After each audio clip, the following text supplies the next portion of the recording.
The year's pretty much just about over, or wait, no, hang on. I wrote this script back in December, which was when I originally planned to upload this, so yikes. Anyways, putting that aside, let's get jiggy diggy down with it and get to discuss all the games that stood out to me this year. Finding furry games is actually pretty hard because there's generally not that many that come out. So the first category will be all about them, the game of the year that caught me off guard the most. You know, those games you only find out about after they come out that just blow you away. To start, we have Critter Cove, which is like Animal Crossing but for PC. You travel to an island and are tasked with rebuilding it, though the game stands out for the breadth of its map.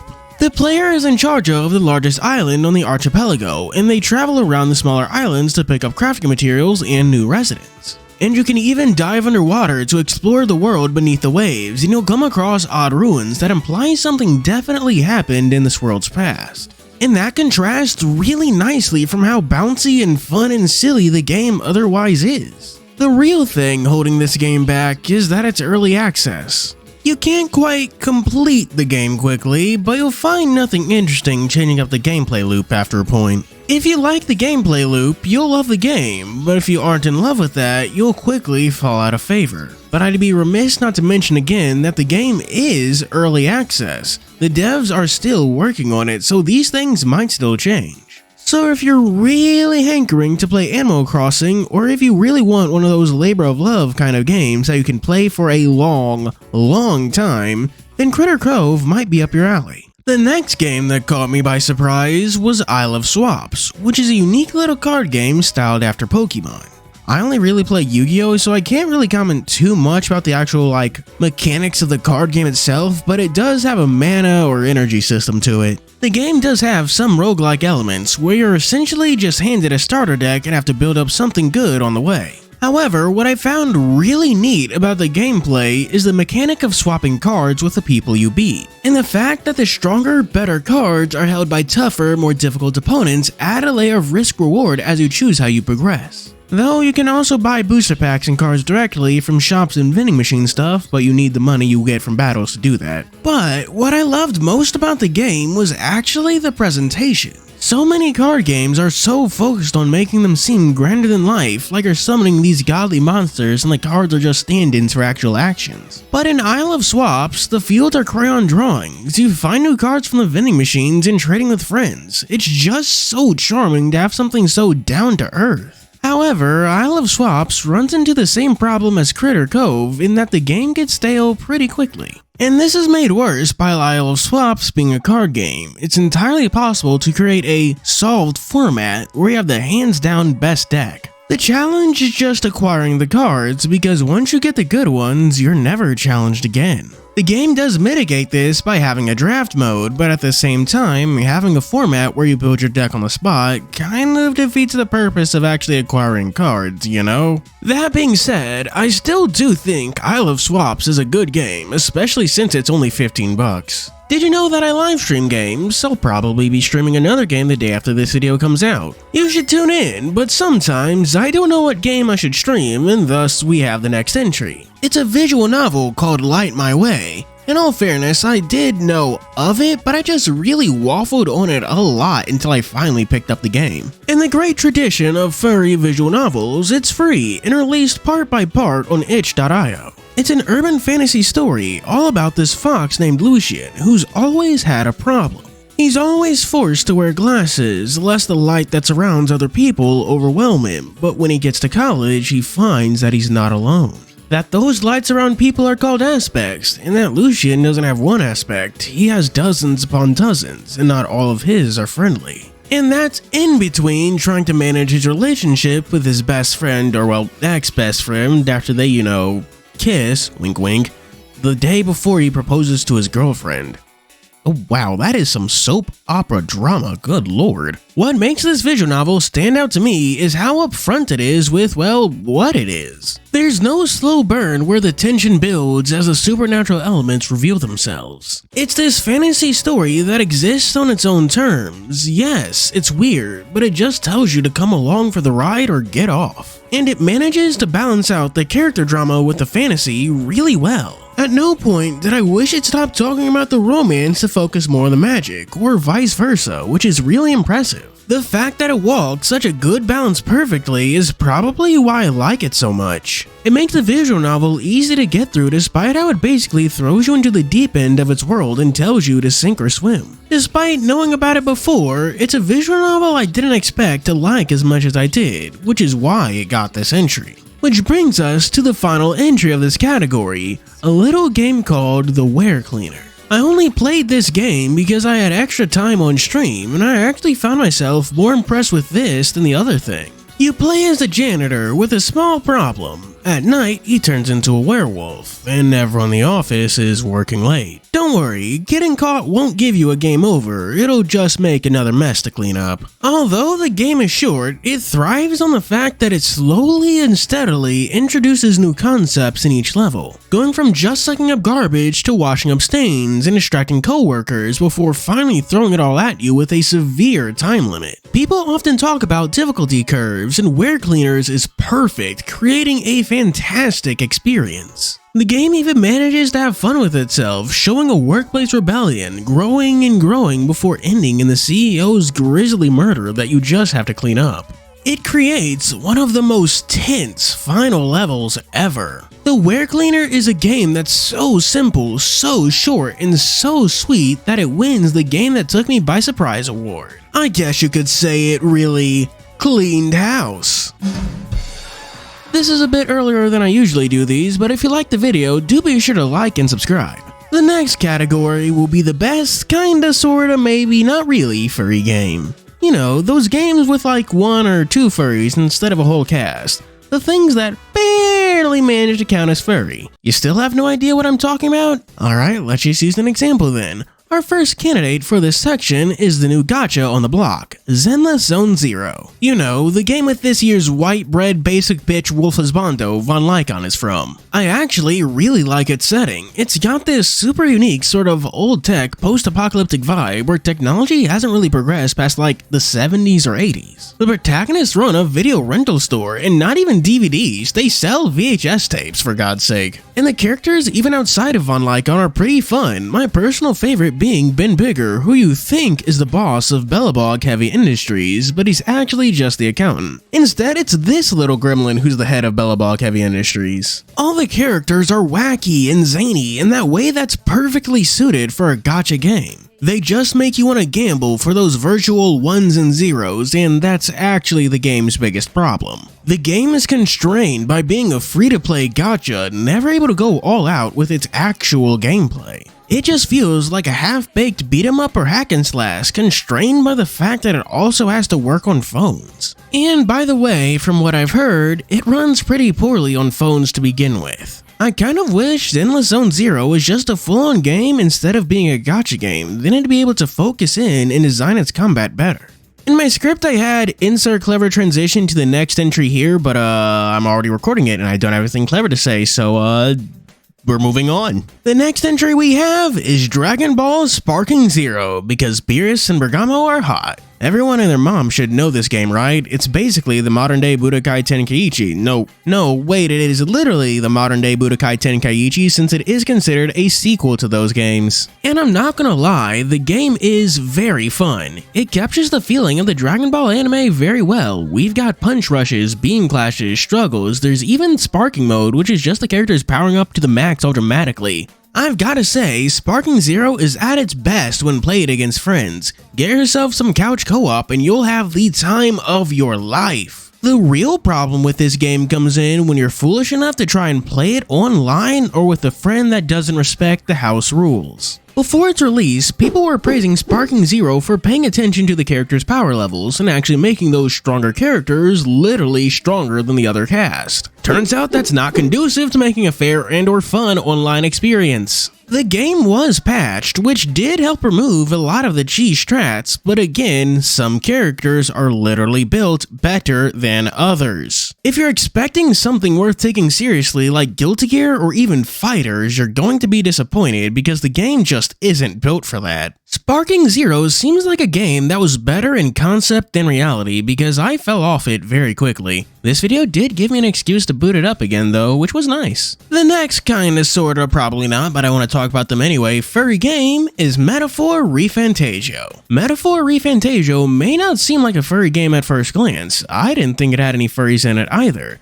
Then someone pointed out that it has bat people in it, and I was all over that shit. To describe Metaphor ReFantagio in an easy to understand way, do you know Persona? It's that, but without all the annoying anime trope bullshit that holds Persona back. The plot of Metaphor takes itself much more seriously. The game is fantasy, taking place in the kingdom of Uchronia during a magical election to decide who will be king. And the different candidates for king all advocate for very different things. Some advocate for fascism, some advocate for radical wealth redistribution, and some are just really fucking racist. This ties into the game's heavy, and I do mean heavy, themes of racism and discrimination. The poster boy for this, aside from the protagonist, is Housamo Noctul, the Widow Batman. He used to basically be a ninja working for the kingdom, but faced severe discrimination, and after his son was killed in a riot, he couldn't take it anymore. This led to him being stripped of his knighthood, and things are only made worse after he's framed for a bunch of kidnappings. Remember how I said that this game is like Persona? Because it also has social links, and Housamo is all about finding a place to bury his son. It's a story all about learning to look forward and move away from the pain of the past, something that society itself could learn to do. He is a fantastic character who's widely regarded as one of the best in the game. There's also characters like Basilio and Fidelio who aren't full furry but instead dog Komodo mimis. Basilio even gets a social link and is a full party member and oh come on, that is not a spoiler.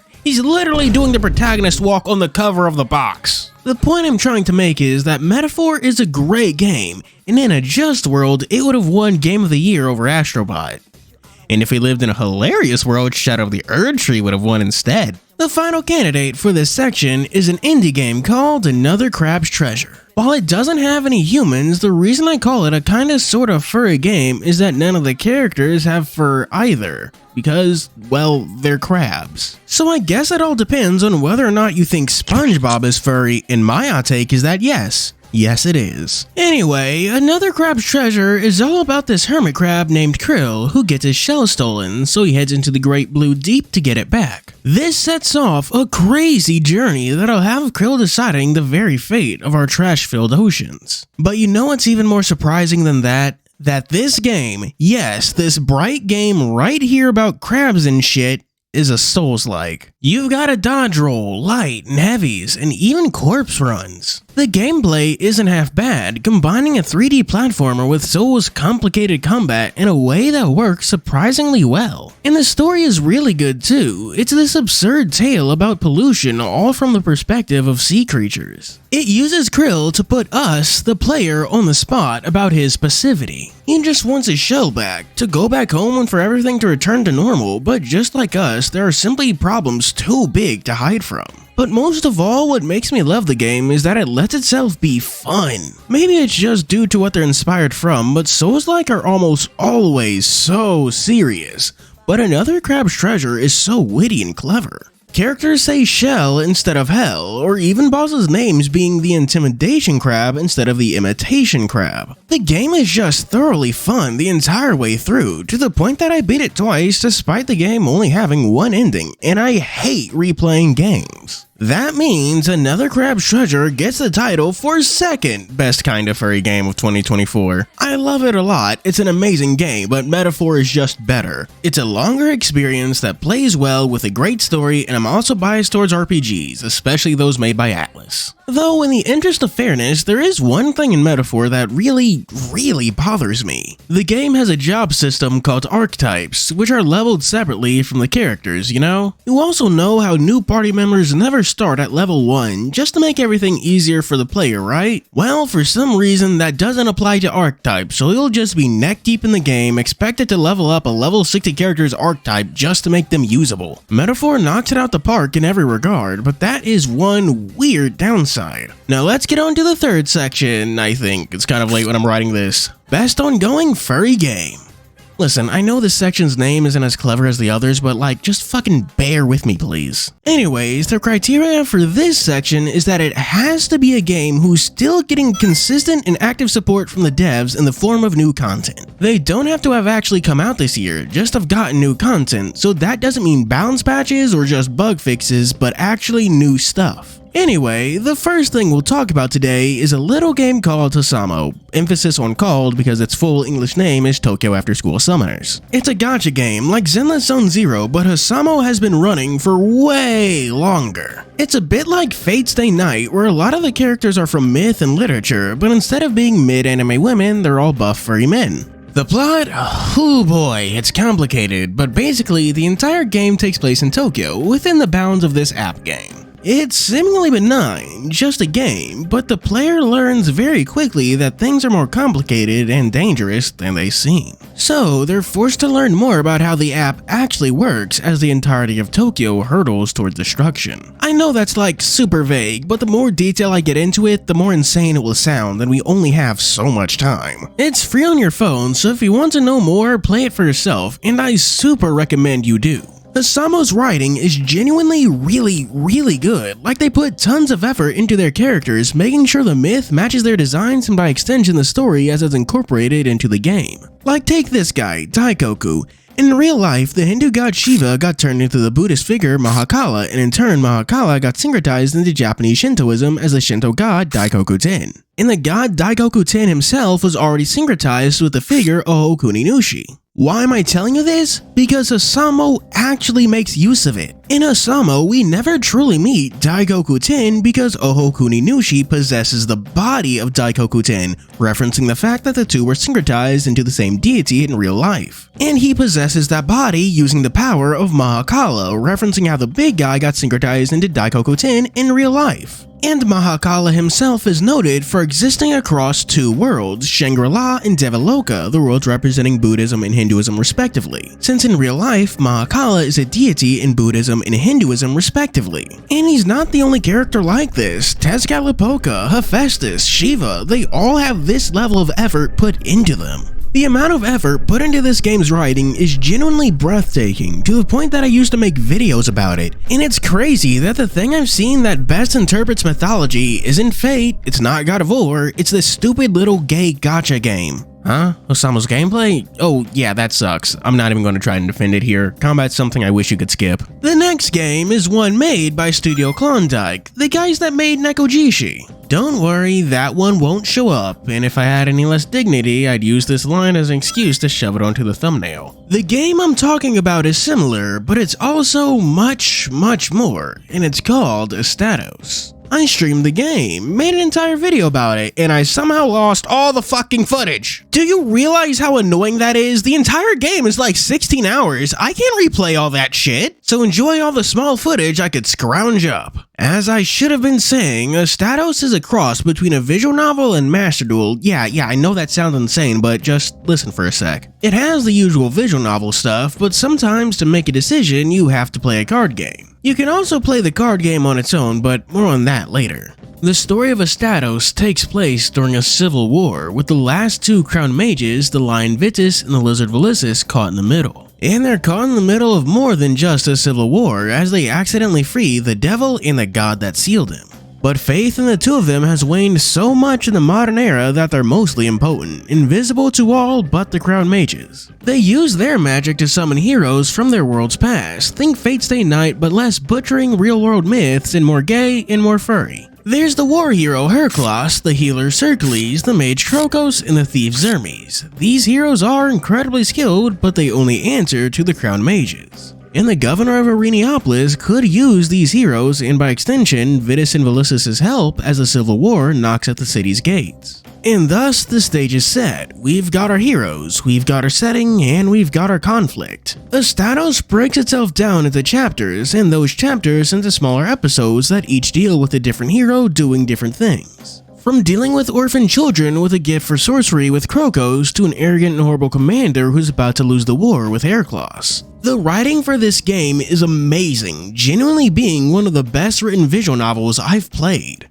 Despite being a god and devil, Makarihari and Mukaki are quite funny, adding in from the sidelines knowing no one can hear them. And Estados has a huge focus on player choices where people will live and die by your decisions. And those choices are where the card game comes in because it's a stand-in for a debate or argument which you have to win to keep moving forward. God advocates for one thing, the devil for another. Now it's time for you to talk it out and throw down a few face downs to reach a conclusion. It's a neat way to cross the two elements, and while they weren't implemented when I streamed it, they were when I'm re-recording this, and I found myself liking the card game part more than I did back then. That being said, I still barely understand it, so I'm not even going to try explaining it to you. So far, only Chapter 1 is out, but I look forward to Chapter 2, which is still being worked on. The next entry we have is the opposite of Estados, in that it's rather light on story and very heavy on gameplay, that being Gunfire Reborn. It's an FPS roguelike all about a curse or something. Like I said, it's light on story. Calling it a vague excuse is doing it a favor. It's a loose reason for you to shoot shit, and I do mean shoot a lot of shit. The game has tons of guns that all function very differently from one another. Some are shotguns, some are snipers, some are pistols, etc, etc. But some guns also have elemental effects which you can mix and combine to get new effects to add depth to your loadout. Depth is only further added by the characters also having their own abilities, which can work with the weapons and so on and so forth. And then the characters also have their own skills, which are leveled up after each run, and then there's also occult scrolls which you pick up in levels for temporary specific power-ups, but there's also curse scrolls which have negative effects. And then there's multiple modes and challenges and stuff that has you spend that carryover currency once you're done maxing out all your character skills, so it's still useful. And I was doing like 6, right? You know what? It doesn't matter.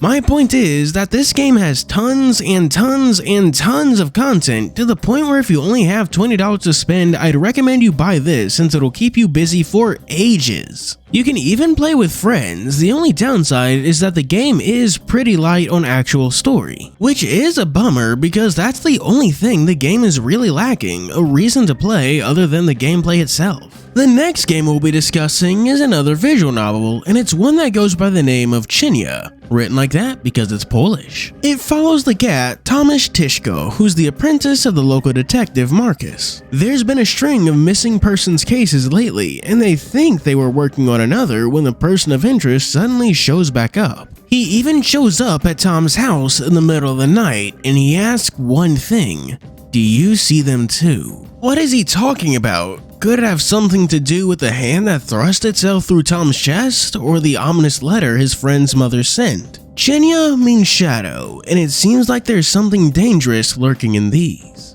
Cienia's greatest strength is definitely its main character. A lot of visual novels tend to have trouble making their protagonists. They're either too passive or sometimes the story bends over backwards to make them special. Tom, on the other hand, is wonderfully suited to the kind of story Cienia tells. Tom struggles with feelings of impotency and immaturity, personally believing he can do more when it seems like those around him don't. We see him create and execute plans, and even convince Marcus to let him know what his mother was working on before she disappeared. And at the same time, he's petulant and emotional. He gets angry at people like his father and his friend and chooses to ignore risk to do something. He walks that fine line of being able to make a plan but sometimes get too hot-blooded to make one, which gets him into trouble. The visual novel is still ongoing, and I always look forward to seeing it get an update. I'll also praise the visual novel's accessibility and stuff, like clicking on names for pronunciation. It's a really nice quality of life feature. Now we must ask, which game will win this category? Each entry has things it does better than others. Housamo and Cienia are both free, Gunfire Reborn has the most content by far. But I think I'll have to hand it to Estados due to how good its story really is. As much as I complain about having to get footage for Estados again, just playing small bits of it briefly reminded me how good it was. I found myself getting sucked back into the game, recording more than I actually needed to. And the frequent progress updates are appreciated too, which is why Estados wins the award for Best Ongoing Furry Game of 2024. The next section has always been something that bothered me whenever I watch those personal Game of the Year lists, since it's not like people only play games that come out this year. Which is why my clearly superior list includes games that didn't come out this year, but I played this year of the year. we'll workshop that name. The first game we have to talk about is called Dinopunk, a portmanteau of dinosaur and cyberpunk. Why? Because it's a cyberpunk game about dinosaurs. Shocking, I know. You play as the last surviving T-Rex named Chris, who runs the last repair shop in the city. But when he finds out that the old repair shop owner had blueprints for a time machine, Chris's dream of his girlfriend might be more real than he thinks. But time machines are expensive as hell, so he better do a good job running his repair shop, but it seems being the only repair shop in town is more complicated than he thought. There's dealing with his best friend, a biker chick, the mob, a cop, and more. These segments are usually handled in a visual novel-like way where you have to say the right thing to get them feeling the right way. If you fuck up and get their emotions wrong, it usually won't end in a game over, but it will affect their ending. And that's mixed in with repairing the objects they give you, which is simple and easy enough. Sometimes you cut out a chip and glue it, or maybe they just want some decorations. The game does throw some loops like getting rid of outlines to make you go off of memory and etc, but the core of it doesn't change. Your enjoyment or lack thereof will depend largely on how much you like the writing and the characters. The game was actually recommended to me by one of my Patreon supporters, and I'm glad it was since Dinopunk isn't the kind of game I'd play normally. And speaking of games I wouldn't play normally, we have the next entry for this list, Bear and Breakfast. It's one of those management sim games where you play as this bear named Tank, who is a real big fan of Gravity Falls. I kid, but through mistakes of circumstances, Hank gets the opportunity to run his own inn, and yeah, that's pretty much the story. There's this whole thing about the entire forest having gone through a fire back in the day and having never really recovered from that. And there's this old lady called Barbara, and even gods and shit, but honestly, the story takes one hell of a backseat. You do meet a lot of characters that give the game a fun, goofy feel, like the park ranger that can just intrinsically understand bears. The big focus of Bear and Breakfast is the gameplay, to the point it'll be like 90% of what you do. It's honestly really in-depth, with building the different hotels, decorating the rooms, creating amenities, picking up garbage, certain places needing heating, and then there's also the food. You will be running all over this goddamn valley, really getting into the nitty-gritty of everything. And you've got to do well if you want your guests to pay you more. I'll admit that this shit got super confusing to me real quick, juggling so many properties alongside upgrading them. This is going to sound insane, but if I could compare Bear and Breakfast to anything, it'd be Shin Megami Tensei 3 Nocturne. Yeah, I know that sounds insane, but bear with me for this one. Instead of story, Bear and Breakfast really focuses in on atmosphere, really letting you vibe with the valley. And those side characters, just like the ones in Nocturne, are used to express Bear and Breakfast's themes of moving on and healing with time. The problem with that are the sacrifices it makes on the story front, so if you don't like the gameplay, you don't really have much reason to keep going.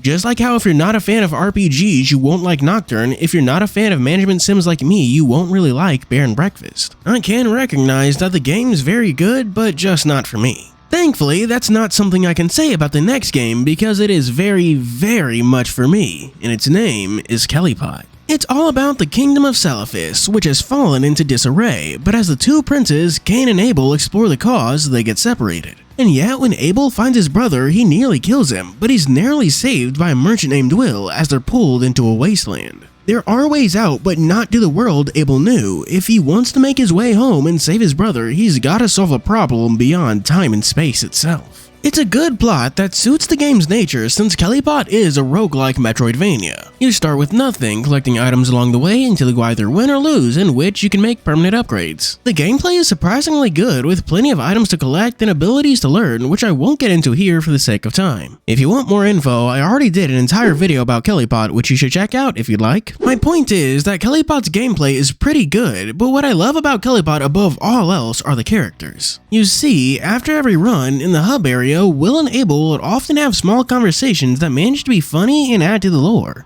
Maybe they'll talk about how Cain always lived in his little brother's shadow, or maybe you'll get a Shadows Die Twice reference. But that's not all. As Abel progresses through each world, he gets to meet alternate versions of people he's met before. Some of these endings are tragic, some are less so, and this gives you a real opportunity to actually understand these characters. This means that Kellypot succeeds where games like Gunfire Reborn fail. Like Hades, roguelikes are only made better by giving the player a reason to do run after run aside from the gameplay itself. I super duper recommend you give Kellypot a try. The final entry for this section of the video is a remake of an old NES game, and it's called Wonder Boy and the Dragon's Trap. Since it is an NES game, the story is incredibly light. You play as an adventurer who keeps getting cursed into different forms. And you've gotta give it your all, making use of every transformation ability to get back to being human. The game is a side-scrolling Metroidvania-ish kinda deal. The path ahead isn't straightforward, and you'll constantly need to be exploring to find new abilities. You've got many transformations, from the dragon that spits fire to the mouse that can stick to walls and even a flying form.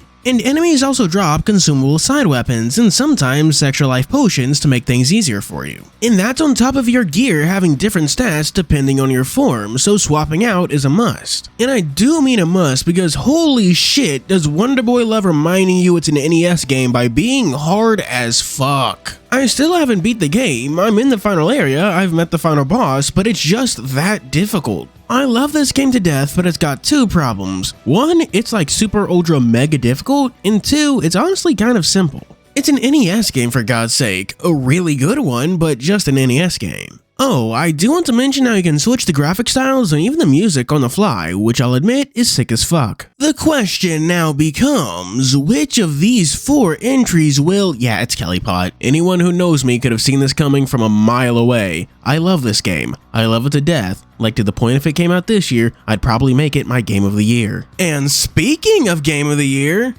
it's time we hop, skip, and jump over to that. And now that brings us to this video's final section, the overall winner, the best of the best. What will win Game of the Year? To that end, I've decided to change the format a bit. Rather than simply going through the entries and deciding at the end, have a top 10, well, more like top 4, of the best furry games of 2024. Let's start with the 4th best furry game of the year, Atlas.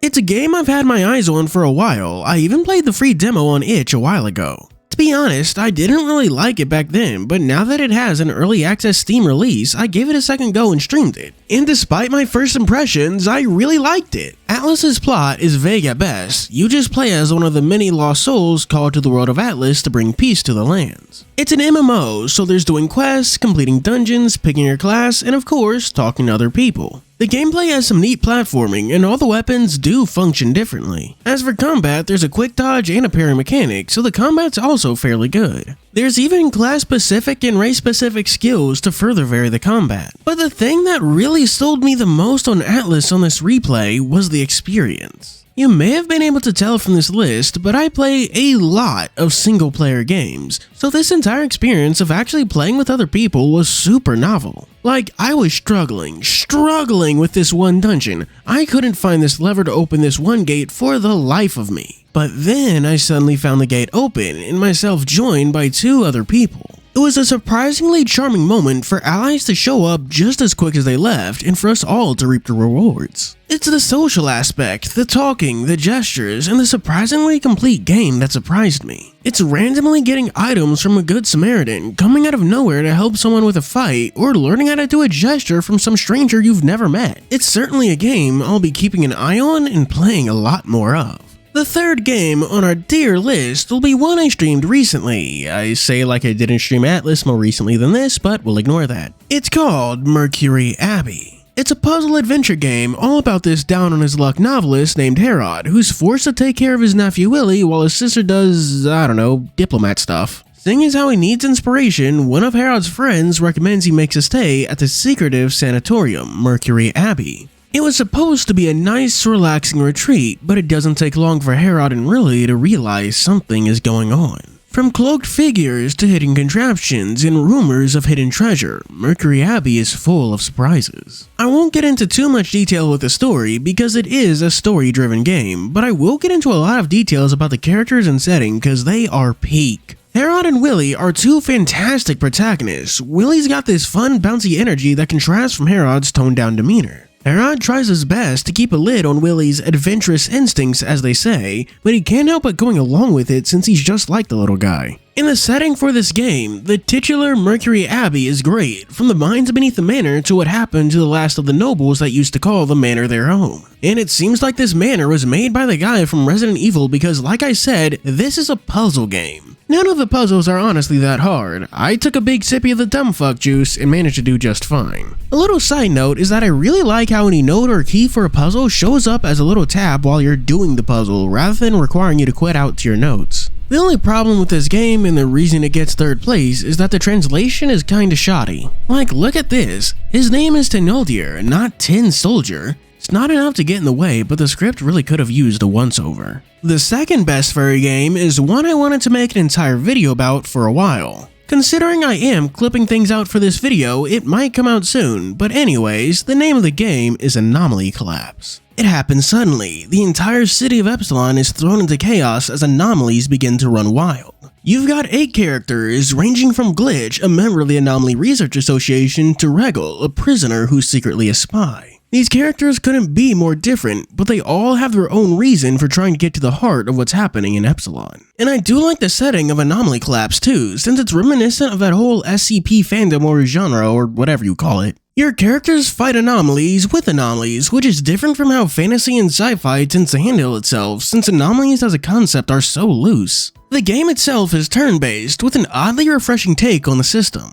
Your allies and your enemies all have limited spaces to work with, certain attacks are targeted, and some have areas of effect. There are even moves that can push and pull units that can further throw a wrench into things, and that's on top of keeping in mind any special properties that the level has. I really can't get into the details of the combat system because there's a lot of nuances to it, from the items you get to the team-up co-op attack, special character equipment, and all that. I found this system really growing on me though, as someone who plays a lot of turn-based RPGs. It presents me with a lot of new ways to approach battles that's different from just picking the best attack or buff or whatever. For example, there's the seesaw effect where units high up get an attack boost and those down low get an attack decrease. It made where I stand and where the enemies were standing super important for just getting by. I wasn't sure if Anomaly Collapse would be peak when I bought it, but I certainly realized it was as I played it. And here we are at the end of it all. And by all, I mean just this video. What will take the #1 spot, you ask? An indie game. It came out at the end of May. It's called 9 Souls.